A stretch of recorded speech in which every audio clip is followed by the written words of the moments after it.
Hello, everybody. It's Cody at Cody's Reading Time. I'm back again with another story out of the Crimson Fairy book, and this one's called The Prince Who Would Seek Immortality. I hope you enjoy it, and if you do enjoy my narrations, please subscribe. I upload new stories every single day, and there will always be new stories to listen to on my channel. And thank you to everyone who has subscribed. I appreciate it. All right, let's get started. The Prince Who Would Seek Immortality. Here we go. Once upon a time, in the very middle of a large kingdom, there was a town, and in the town a palace, and in the palace a king. This king had one son, whom his father thought was wiser and cleverer than any son ever was before, and indeed his father had spared no pains to make him so.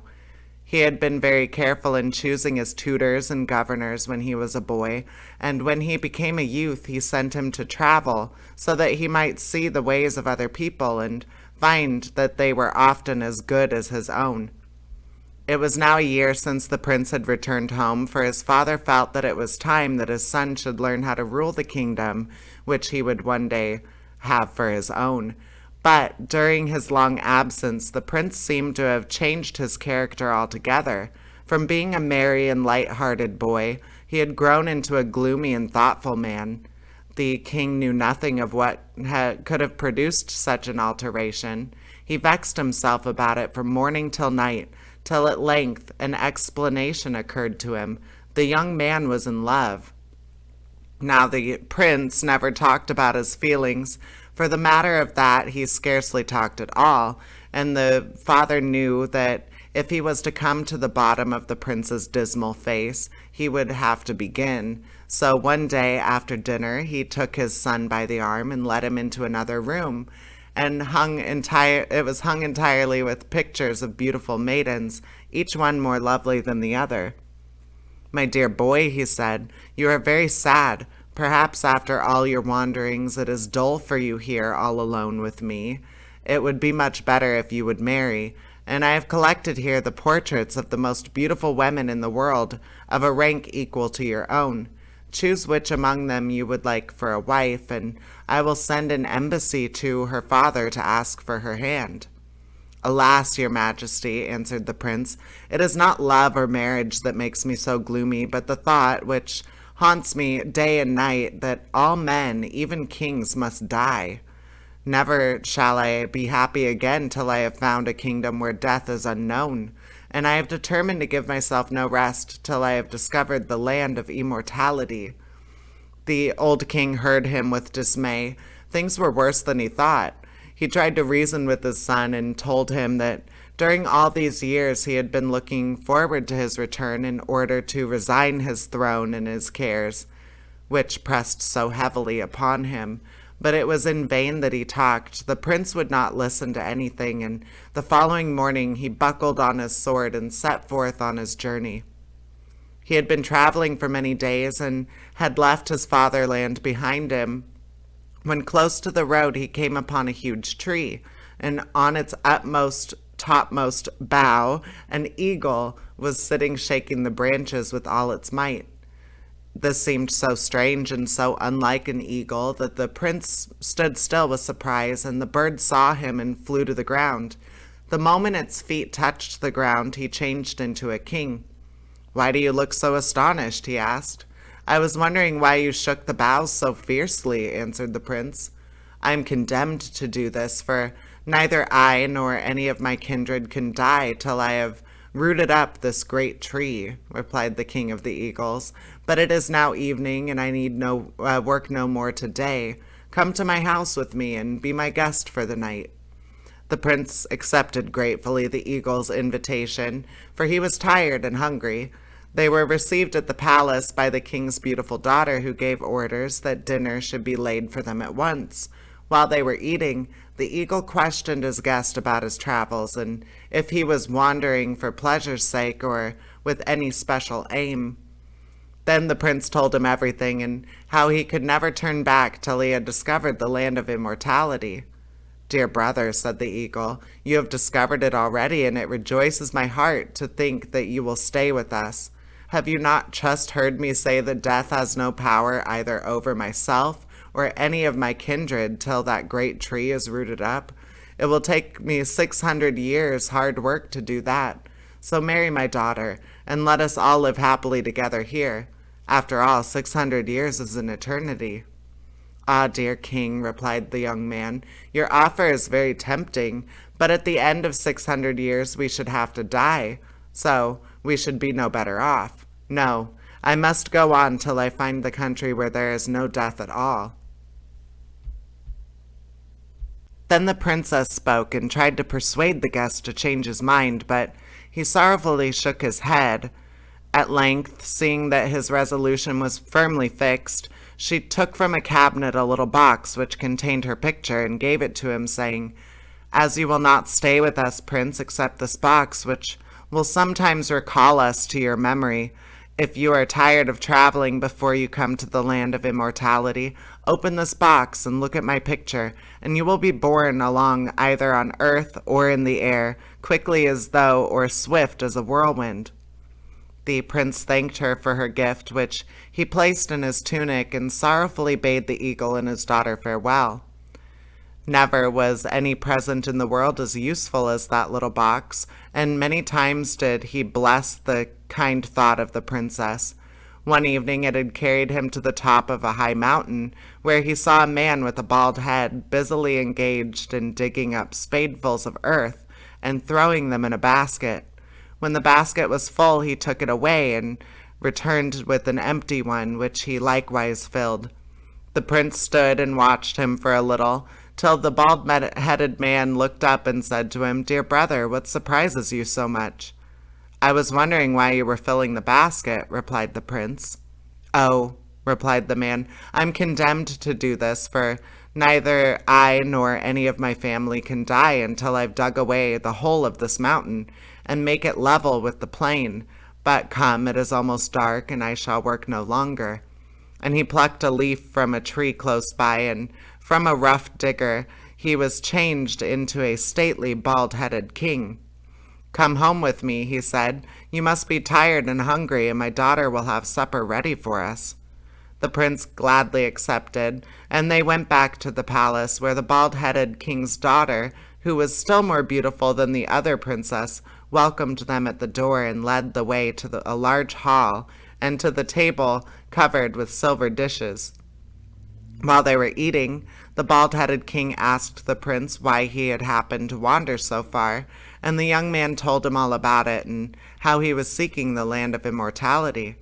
"You have found it already," answered the king, "for, as I said, neither I nor my family can die till I have leveled this great mountain, and that will take full 800 years longer.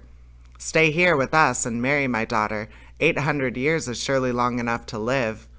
"Oh, certainly," answered the prince, "but all the same, I would rather go and seek the land where there is no death at all." So next morning he bade them farewell, though the princess begged him to stay with all her might, and when she found that she could not persuade him, she gave him a remembrance, a gold ring.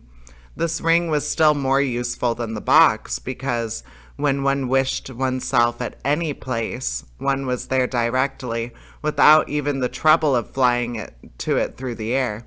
The prince put it on his finger, and thanking her heartily, went on his way. He walked on for some distance, and then recollected the ring, and thought he would try if the princess had spoken truly as to its powers. "I wish I was at the end of the world," he said, shutting his eyes, and when he opened them he was standing in a street full of marble palaces. The men who passed him were tall and strong, and their clothes were magnificent. He stopped some of them and asked in all the 27 languages he knew what was the name of the city, but no one answered him. Then his heart sank within him, and what should he do in a strange place if nobody could understand anything, he said. Suddenly his eyes fell upon a man dressed after the fashion of his native country, and he ran up to him and spoke to him in his own tongue. "What city is this, my friend?" he inquired. "It is the capital city of the Blue Kingdom," replied the man, "but the king himself is dead, and his daughter is now the ruler." With this news the prince was satisfied and begged this countryman to show him the way to the young queen's palace. The man led him through several streets into a large square, one of which was occupied by a splendid building that seemed borne up on slender pillars of soft green marble. In front was a flight of steps, and on these the queen was sitting wrapped in a veil of shining silver mist, listening to the complaints of her people and dealing out justice. When the prince came up, she saw directly that he was no ordinary man, and telling her chamberlain to dismiss the rest of her petitioners for that day, she signed to the prince to follow her into the palace. Luckily, she had been taught his language as a child, so they had no difficulty in talking to each other. The prince told all his story and how he was journeying in search of the land of immortality. When he had finished, the princess, who had listened attentively, rose and, taking his arm, led him to the door of another room, the floor of which was made entirely of needles, stuck up so close together that there was not room for a single needle more. "Prince," she said, turning to him, "you see these needles? Well, know that neither I nor any of my family can die until I have worn out these needles in sewing. It will take at least 1,000 years for that. Stay here and share my throne. 1,000 years is long enough to live." "Certainly," answered he. "Still, at the end of 1,000 years, I should have to die. No, I must find the land where there is no death." The queen did all she could to persuade him to stay, but her words proved useless. At length she gave up. She said to him, "As you will not stay, take this little golden rod as a remembrance of me. It has the power to become anything you wish it to be when you are in need."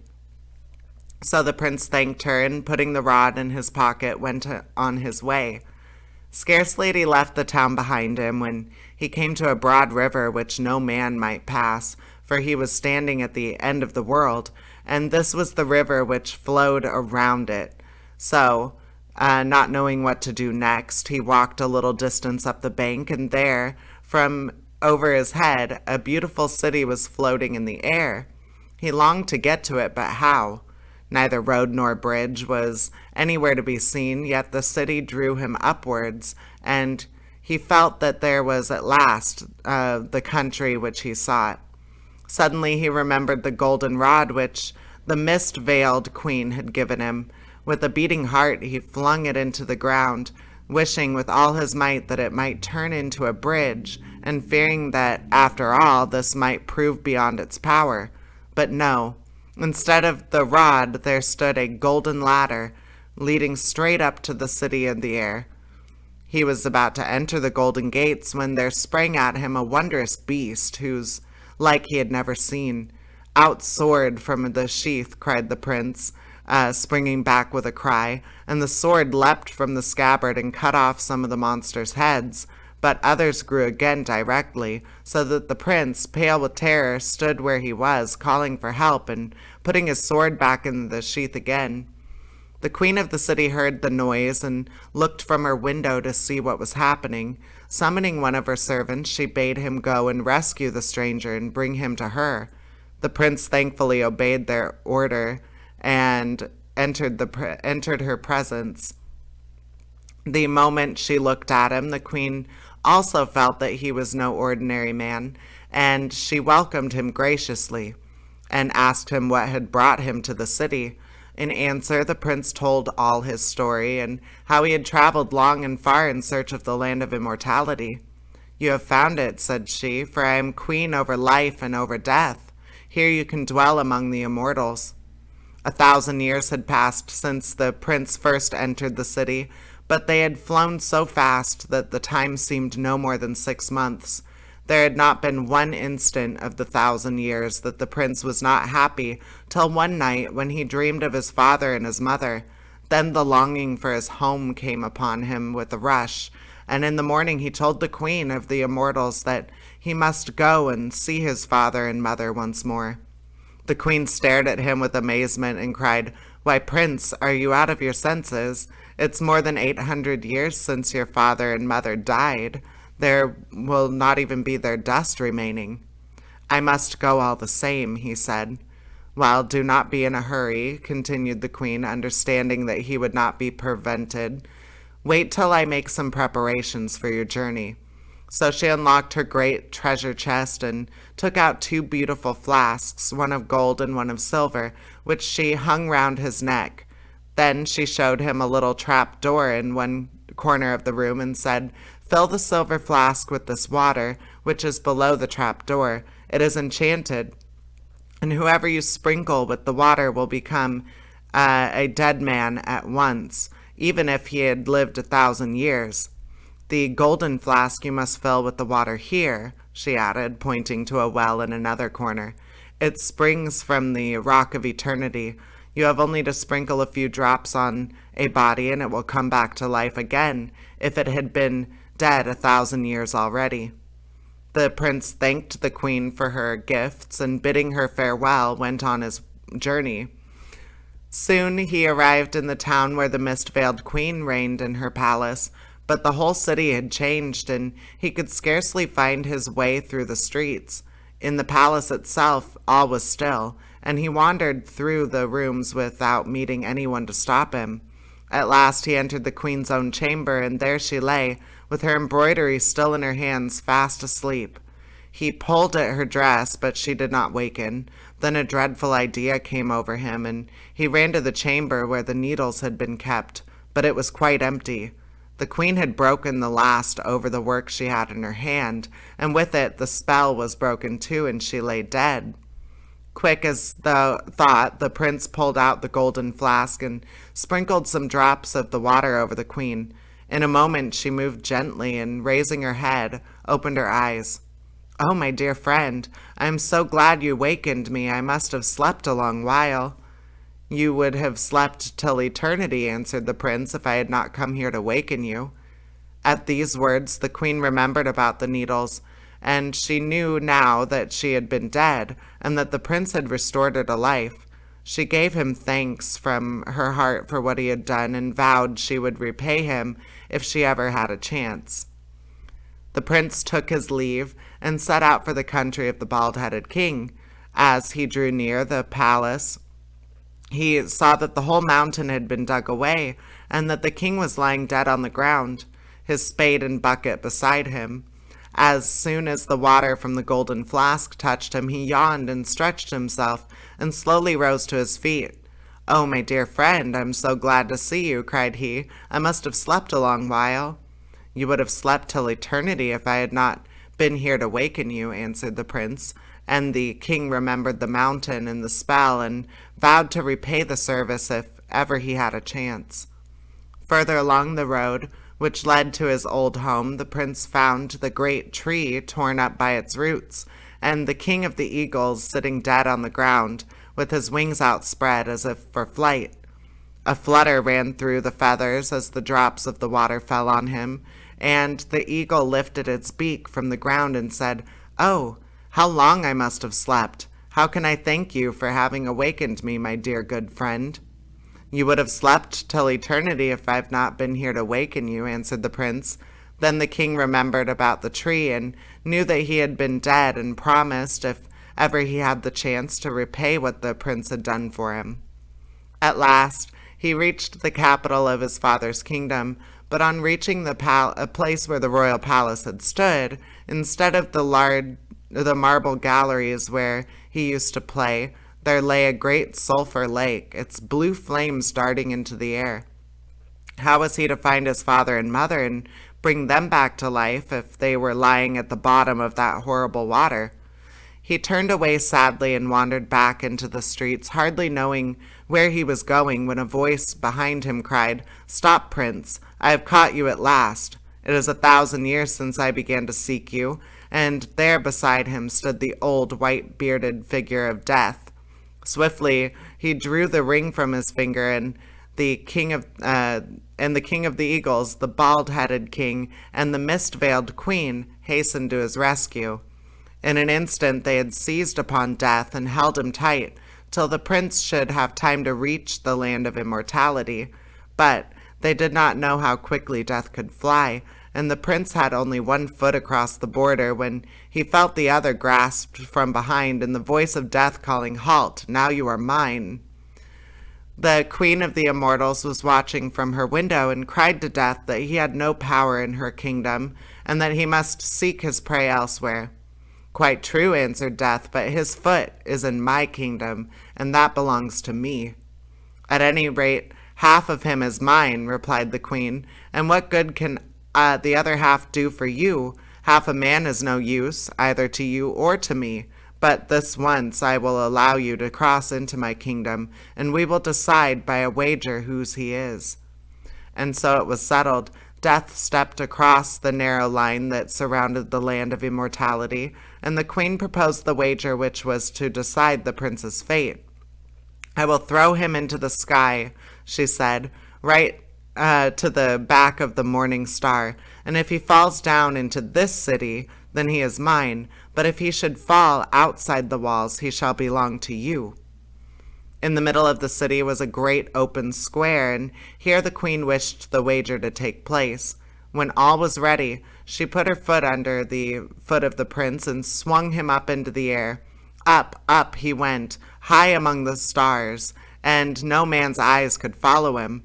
Had she thrown him up straight? The queen wondered anxiously, for if not, he would fall outside the walls, and she would lose him forever.